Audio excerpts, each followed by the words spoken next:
నమస్కారం రేషియా టీవీ వార్తలకు స్వాగతం. నా పేరు సుమలత. వార్తల్లో ముందుగా హెడ్లైన్స్.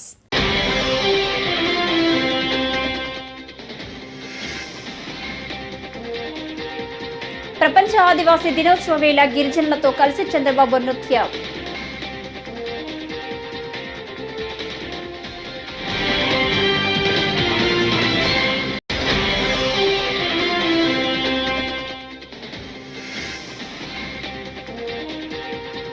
ఏపీలో రెడ్ బుక్ పాలన సాగుతుంది. వైఎస్ జగన్ కూటమి ప్రభుత్వంపై సంచలన వ్యాఖ్యలు.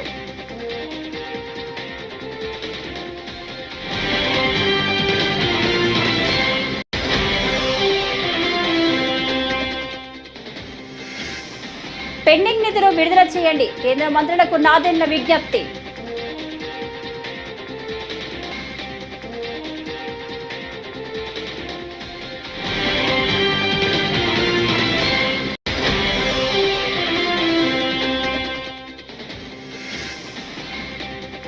రాష్ట్ర రవాణా రంగాన్ని అభివృద్ధి బాటలు నడిపించేందుకు ప్రభుత్వం చిత్తశుద్ధితో పనిచేస్తుందని మంత్రి కొల్లు రవీంద్ర.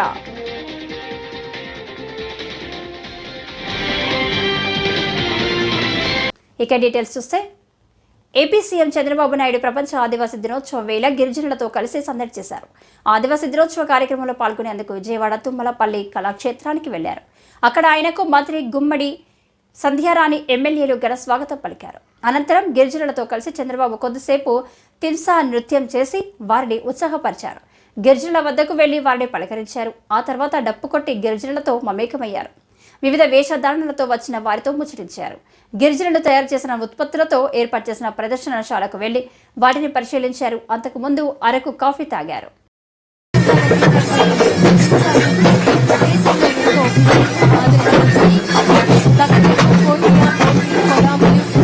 మూకధరలు లాంటి సుమారు 18 గంటలకు చెందిన గిరిజనులు ఈ హింసా నృత్యంలో పాల్గొంటున్నారు. అనంతరం జరుగుతున్నటువంటి సీతంపేట కళాకారులచే జాతపు నృత్యం గౌరవ రాష్ట్ర ముఖ్యమంత్రి వర్యులు శ్రీ నారా చంద్రబాబు నాయుడు గారు సీతంపేట కళాకారులచే జాతపు నృత్యం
మాజీ సీఎం వైసీపీ అధినేత వైఎస్ జగన్మోహన్ రెడ్డి ఏపీలో కూటమి ప్రభుత్వంపై సంచలన వ్యాఖ్యలు చేశారు.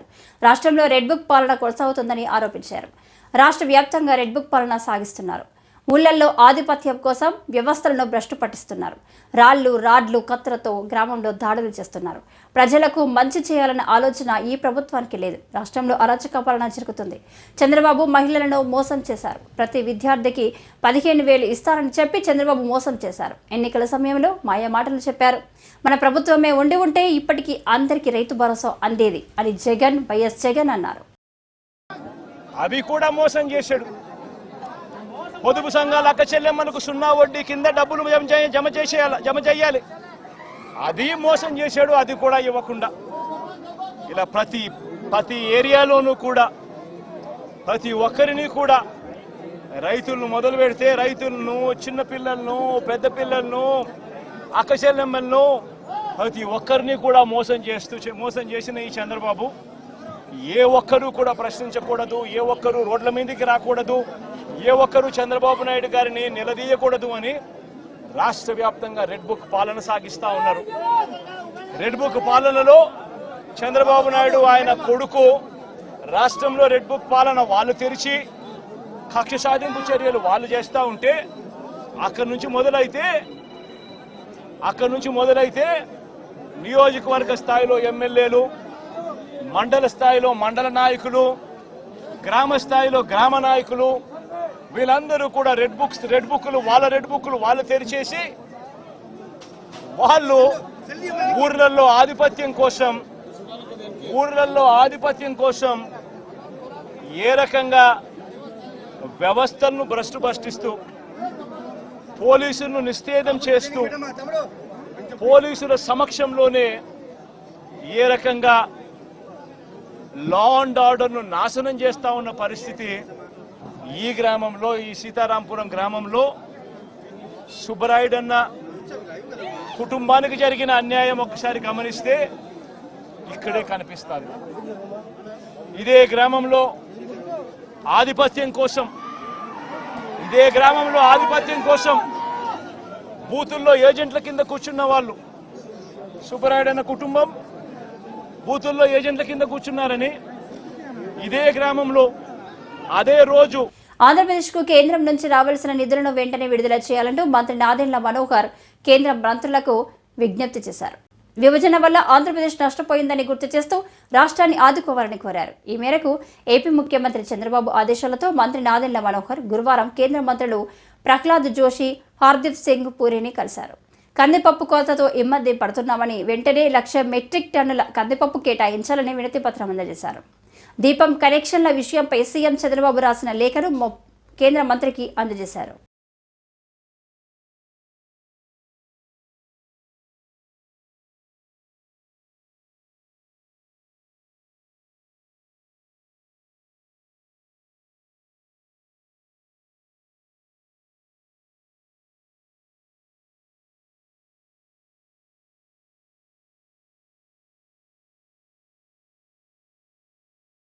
రాష్ట్ర రవాణా రంగాన్ని అభివృద్ధి బాటలో నడిపేందుకు కూటమి ప్రభుత్వం చిత్తశుద్ధితో పనిచేస్తుందని మంత్రి కొల్లు రవీంద్ర అన్నారు.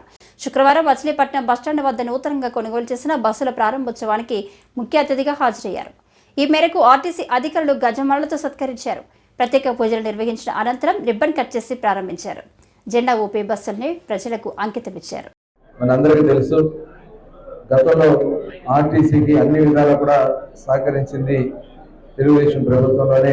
కార్మికుల పట్ల మరి ఆ రోజు పెద్ద ఎత్తున కార్యక్రమాలు చేయడం, ఆర్టీసీని బలోపేతం చేయడానికి అనేక కార్యక్రమాలు తీసుకున్నాం. కానీ గత 5 సంవత్సరాలు ఆర్టీసీ సోదరులు పడినటువంటి కష్టాన్ని కళ్ళారా మేము చూసాం. విలీనం పేరుతో ఆర్టీసీని ప్రభుత్వంలో విలీనం చేస్తామని చెప్పి నిజంగా చాలామంది ఎందుకు ఇలా జరిగిందని చెప్పి చాలా బాధలు పడ్డారు. ఇవాళ అవన్నీ కూడా ప్రక్షాళన చేసుకున్న భాగంగా రాష్ట్ర ప్రభుత్వం కూడా ముందుకెళ్తా ఉంది. మనందరికీ తెలుసు, గతంలో ఏఎన్ఎల్ సర్వీసెస్ ఉండే 2014 ముందు కేవలం 9 కోట్లే ఉండేది ఆదాయం. కానీ చంద్రబాబు నాయుడు గారు ఇచ్చినటువంటి ఆదేశాల ప్రకారం ఆ రోజున ఆర్టీసీ ఎండీగా ఉన్నటువంటి సాంబశివరావు గారు కూడా దాన్ని ఆచరణ పెట్టడం వల్ల దాదాపు 280 కోట్ల రూపాయలు కేవలం కార్గో సర్వీసెస్ ద్వారా, ఏఎన్ఎల్ పార్సెస్ ద్వారా వచ్చిందంటే అది ఒక దార్శనికుడు ముందు చూపు వల్ల వస్తుందనే దానికి ఇదే ఒక నిదర్శనం. మరి అటువంటి కార్యక్రమాలు రేపు మళ్ళీ ఆర్టీసీని బలోపేతం చేయడంలో తెలుగుదేశం ప్రభుత్వం, జనసేన, భారతీయ జనతా పార్టీ కూటమి సంయుక్తంగా పనిచేస్తామని ఆర్టీసీ కార్మిక సోదరులందరూ కూడా హామీ ఇస్తూ, ముఖ్యంగా మన మచిలీపట్నం నుంచి దాదాపు చాలా సర్వీసెస్ ఉన్నాయి. ఎందుకంటే ఇవాళ ఆటోలు వచ్చాక కొంత ఇబ్బంది అవుతా ఉంది. కానీ ఇవాళ చంద్రబాబు నాయుడు గారు మన ఎన్నికల్లో చెప్పినటువంటి వాగ్దానాల్లో భాగంగా త్వరలోనే ఆడబిడ్డలకి ఉచిత బస్సు ప్రయాణానికి కూడా ఆలోచన చేస్తా ఉన్నారు. ఎందుకంటే రాష్ట్రం ఇప్పుడు అస్తవ్యస్తం చేస్తారు ఈ ప్రభుత్వం. అసలు చాలా దారుణంగా ఉంది. రాష్ట్రంలో వాళ్ళు చేసినటువంటి కార్యక్రమాల వల్ల అప్పులు పాలు చేశారు. ఇవాళ అవన్నీ కూడా ఒక్కొక్కటి చేసుకుంటూ ముందుకు వస్తున్నాం. మరి ఈ మహిళలకు ఇచ్చినటువంటి హామీని కూడా ఆర్టీసీని బలోపేతం చేసుకోవాల్సినటువంటి కార్యక్రమాలను కూడా ఒక ప్రత్యేక ప్రణాళిక తయారు చేసుకోవడం జరుగుతుంది. మరి అదేవిధంగా మంత్రిగా రాంప్రసాద్ రెడ్డి గారు కూడా ఉన్నారు. వారు కూడా దీని మీద శ్రద్ధ వహిస్తున్నారు. మొన్ననే విజయవాడలో బస్సులు కూడా ప్రారంభించుకోవడం కూడా జరిగింది. మరి ఈ సందర్భంగా మరొకసారి శ్రావణ మాసం మొదటి శుక్రవారం కావడంతో ఇంద్రకిలాద్రి అమ్మవారి ఆలయానికి భక్తులు పోటెత్తారు. ఈ సందర్భంగా ఆలయాన్ని రంగురంగుల పూలతో సుందరంగా తీర్చిదిద్దారు. శ్రావణ శుక్రవారం సందర్భంగా ఆలయ అధికారులు అమ్మవారికి ప్రత్యేక కుంకుమార్చనలు నిర్వహిస్తున్నారు. ఇంద్రకిలాద్రిపై శ్రావణ మాసం సందర్భంగా 4వ శుక్రవారం నాడు సామూహిక వరలక్ష్మి వ్రతాలు నిర్వహించనున్నారు.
ప్రభుత్వ ప్రైవేటు భాగస్వామ్యం విధానంలోకి కొత్త మెడికల్ కాలేజీలను మార్చాలన్న యోచన విరమించాలని మాజీ మంత్రి మేరగ నాగార్జున డిమాండ్ చేశారు.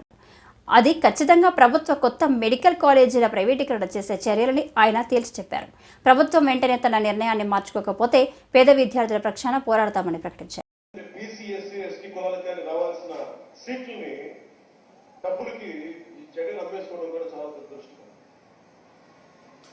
చూశారు కదా, ఈ ప్రముఖులు, ఈ ప్రబుద్ధులు ప్రస్తుతం రాష్ట్ర మంత్రివర్గంలో ఉన్నారు.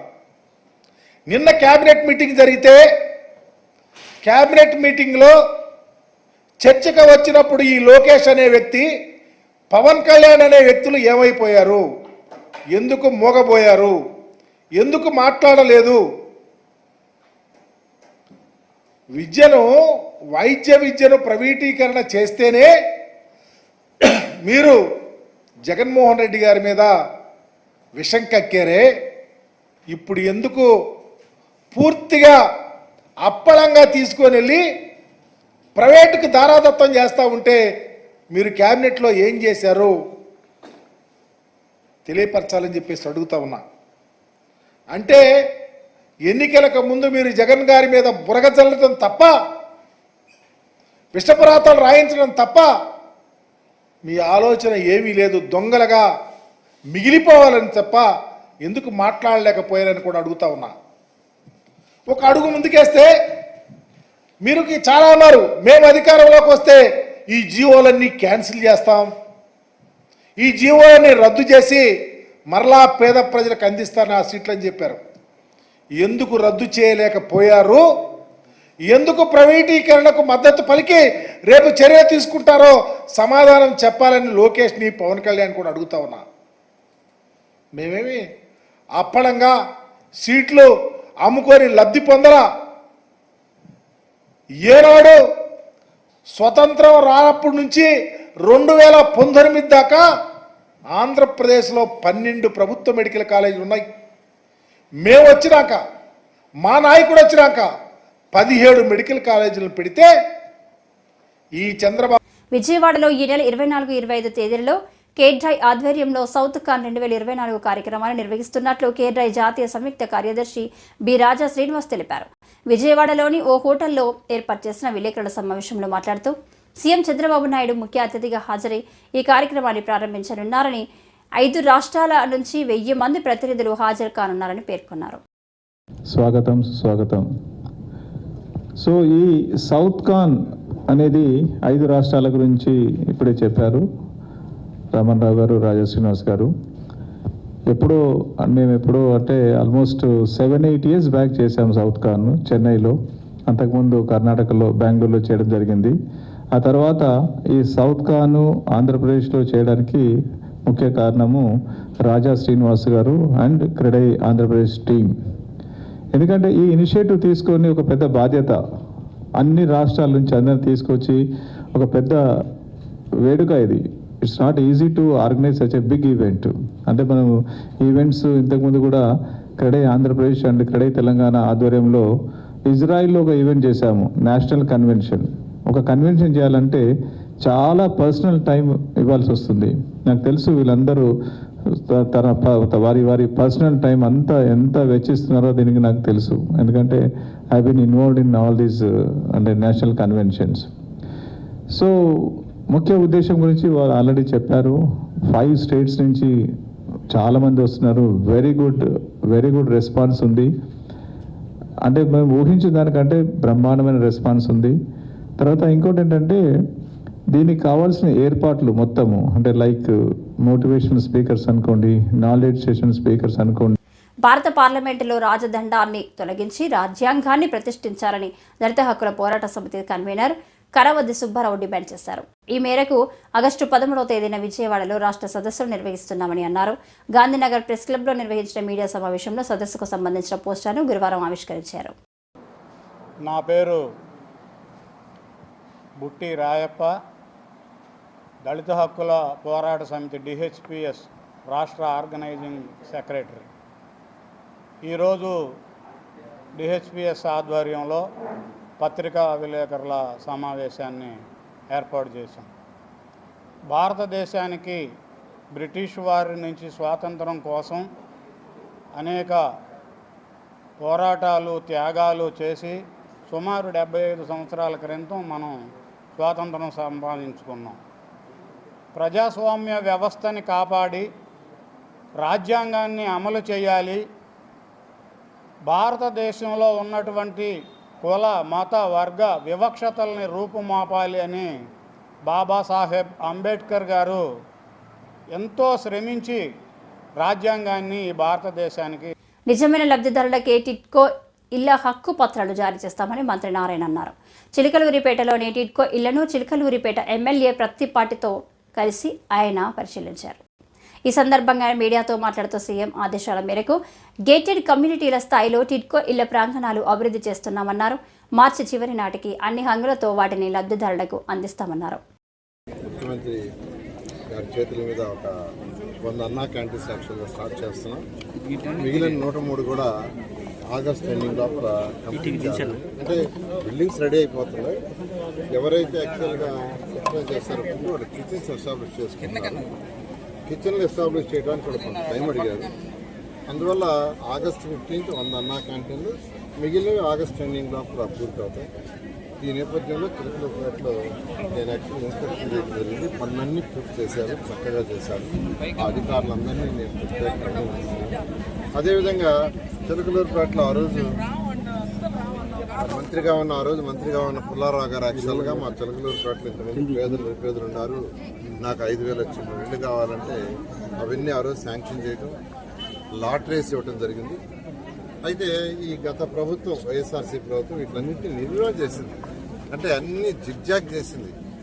అంటే నిరుపేదలకి వాళ్ళు ఎలా ఇవ్వాలా, ఎలాంటి ఇవ్వాలని ఆలోచన లేదు. వాళ్ళు కట్టారు, కొన్ని దగ్గర ఇల్లు 4 గోడలు కట్టి స్లాబ్ వేశారు.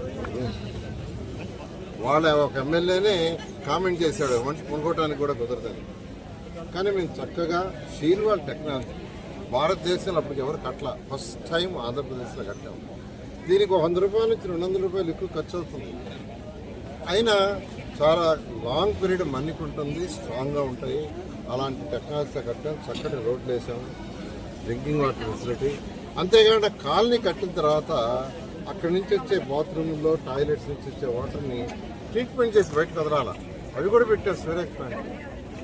పుత్తూరు పట్టణంలోని రైల్వే స్టేషన్ రైల్వే కార్డర్స్ నందు గల శ్రీ నాగాలమ్మ దేవాలయం నందు నాగపంచమి నేటి శుక్రవారం పురస్కరించుకొని ఉదయం 7 గంటలకు శ్రీ మానసాదేవికి, వరసిద్ధి వినాయక స్వామికి, సుబ్రహ్మణ్య స్వామికి, రాహుకేతువులకు విశేష అభిషేకాలు నిర్వహించడం జరిగింది.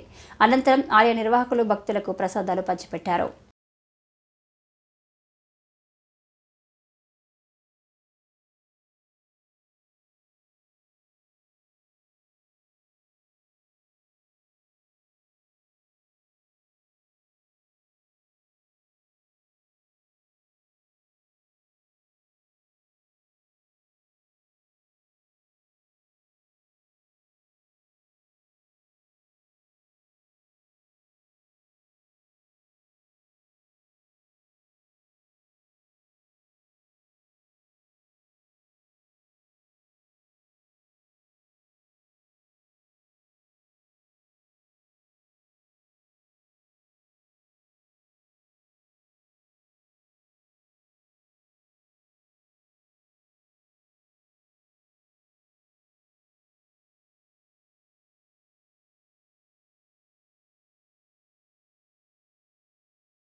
ఎన్డీఏ కూటమి అధికారంలోకి వచ్చాక రాష్ట్ర వ్యాప్తంగా చేస్తున్న దాడులు అరాచకాలకు అనపర్తి నియోజకవర్గం పరాకాష్ఠకం మారిందని రాజానగరం మాజీ ఎమ్మెల్యే జక్కంపూడి రాజా అన్నారు.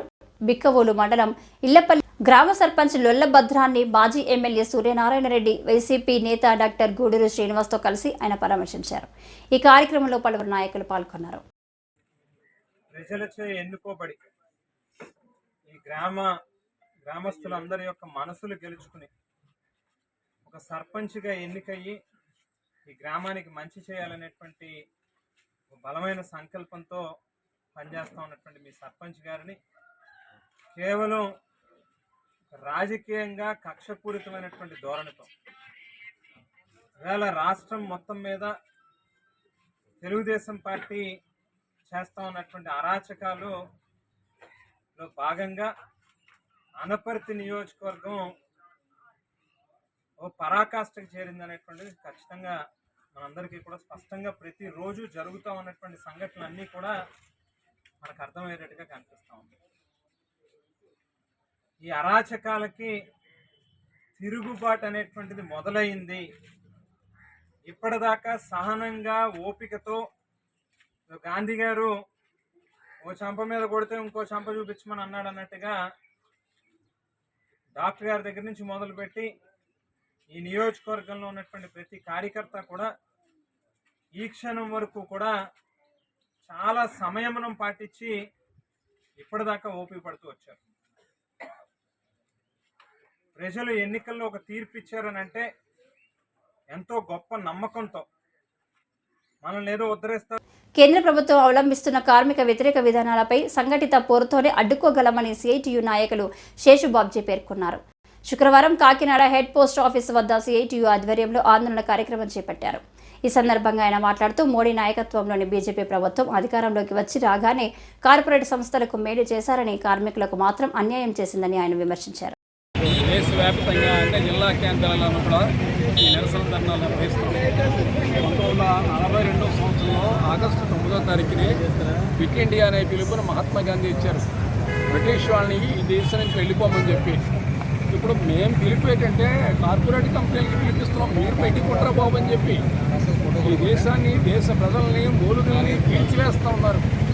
వాళ్ళ అడుగుజాడల్లో మోడీ నడుస్తున్నారు. ఆ మోడీతోటి చంద్రబాబు నాయుడు, జనసేన జతకట్టి తిరుగుతూ ఉన్నారు. దేశవ్యాప్తంగా 18 లక్షల ప్రభుత్వ ఉద్యోగాల పోస్టులు ఖాళీ ఉన్నాయి. వాటిని నింపాలని కోరుతున్నాం. ఏటికేడాది జీఎస్టీ పన్ను పెంచుకుంటూ పోతూ ఉన్నారు. కార్పొరేట్ కంపెనీలు 6 లక్షల కోట్ల రూపాయలు జీఎస్టీ పన్ను బకాయి ఉంటే ఇంతవరకు వాళ్ళని అడిగే ధైర్యం కూడా ఈ గవర్నమెంట్కి లేదు. అందుకని వీటన్నిటికీ వ్యతిరేకంగా ఫైట్ ఇస్తున్నాం. ఒక్కొక్క ఎమ్మెల్యే 2 లక్షల రూపాయలు వేతనం తీసుకుంటున్నాడు. ఒక్క 25,000 కనీస వేతనం కార్మికులకి ఇవ్వమంటే స్టోరీలు చెప్తూ ఉన్నారు. ఇదివరకు చెత్తపన్ను ఉండేసింది ఏపీ స్టేట్లో, దాన్ని చంద్రబాబు నాయుడు గారు ఆపించేశారు. సంతోషంగా ఊపిరి పీల్చుకునే అంతసేపు ఆగలేదు. ఇప్పుడు ఒక పైలట్ ప్రాజెక్ట్ అంటే పిఠాపురంలో మొదలెడుతున్నారు. మొత్తం నియోజకవర్గం అంతా కూడా చెత్తపన్ను వసూలు చేస్తూ ఉంటున్నారు.